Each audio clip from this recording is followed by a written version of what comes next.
नागवंशी जी। अभी हमारे पंडाल में उपस्थित आप सुनील जी भूसारा, आमदार जवाहर मखना और विनोद जी निकोले विक्रमगढ़, दोनों आमदार साहबों का हम स्वागत करते हैं इस मंच से। हम थोड़ा समझ चाहेंगे, आगे का कार्यक्रम हम जारी रखते हैं। आगे का जो वक्ता है वो आप सुनील जी परहाड़ पालघर से आते हैं। सुनील जी परहाड़, अगर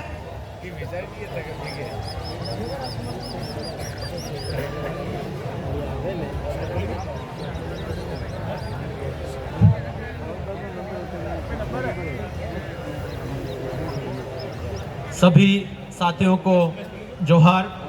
31वें आदिवासी सांस्कृतिक एकता महासम्मेलन में पधारे सभी साथियों का मैं तहे दिल से स्वागत करता हूं। अभी मंच से बहुत सारे समस्याओं के बारे में बात रखी गई। आदिवासी के परिप्रेक्ष्य में बात रखनी है, क्योंकि हम जिस शब्द के दीवाने हैं वो शब्द है आदिवासी। यहाँ बहुत सारी बातें यहाँ पर रखी गई।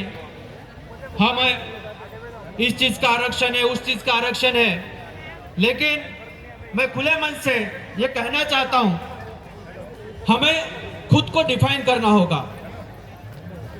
अंतर्मुख होना पड़ेगा। हम जिस लड़ाई की बात कर रहे हैं, हमारे अस्तित्व की लड़ाई की बात कर रहे हैं, जो हम कॉन्स्टिट्यूशन की बात कर रहे हैं, उसमें हमें अभी तक पहचान नहीं मिली है। जो आदिवासी शब्द होना चाहिए और जिसके लिए हम सारे इकट्ठा हुए हैं, वो पहचान अभी तक कॉन्स्टिट्यूशन में नहीं दी है। वहां कहीं भी आदिवासी शब्द नहीं लिखा है। इसके लिए हमें खुद को डिफाइन करना पड़ेगा कि असल में हमारी लड़ाई क्या है।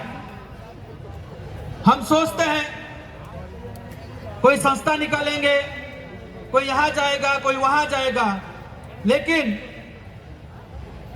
जो मैं समझता हूं कि जब तक हम खुद को समझेंगे नहीं, क्योंकि आज तक आदिवासियों के जो आंदोलन रहे हैं वो स्वतंत्रता के आंदोलन रहे, फ्रीडम के लिए, कि हम अपने मर्जी से जीना चाहते हैं, हम गुलाम नहीं बनना चाहते हैं।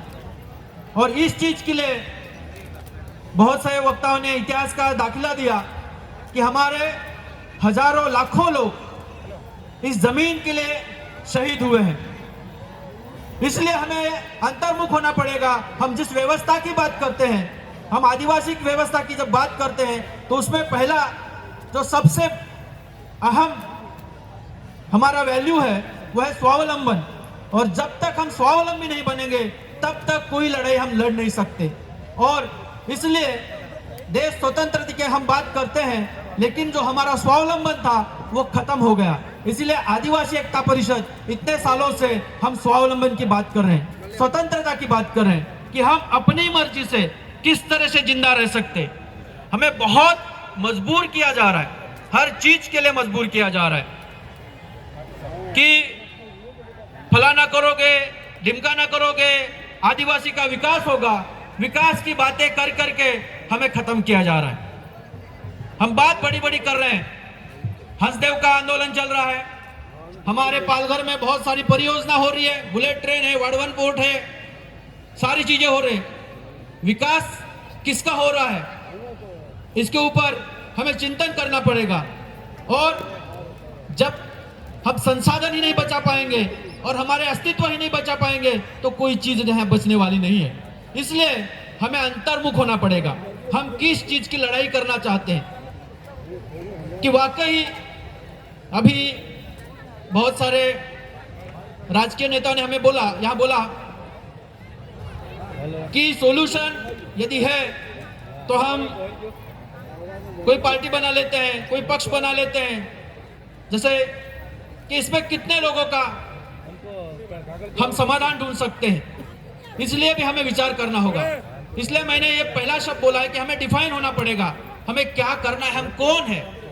इसलिए हम आदिवासी इस देश के मूल है और बाहरी जो व्यवस्था है वो हम पर थोपी जा रही है। हमारी जो स्वावलंबन व्यवस्था थी, लग्न हो, मृत्यु हो, जन्म हो, जीने का जो भी तरीका हो, वो हम अपनी मर्जी से जी रहे थे। इसलिए आदिवासी एकता परिषद जो इतने सालों से आंदोलन चला रही है, इसको हमें समझना पड़ेगा। और भाषण करके कुछ नहीं होने वाला है, हमें गांव-गांव में जाके पुनर्स्थापित करने होगी अपनी व्यवस्था। लोग यूं आदिवासी की बात किए तो बोलते हैं वापस आप जंगल में जाके रहने वाले हो क्या, गुफा में जाके रहने वाले हो क्या।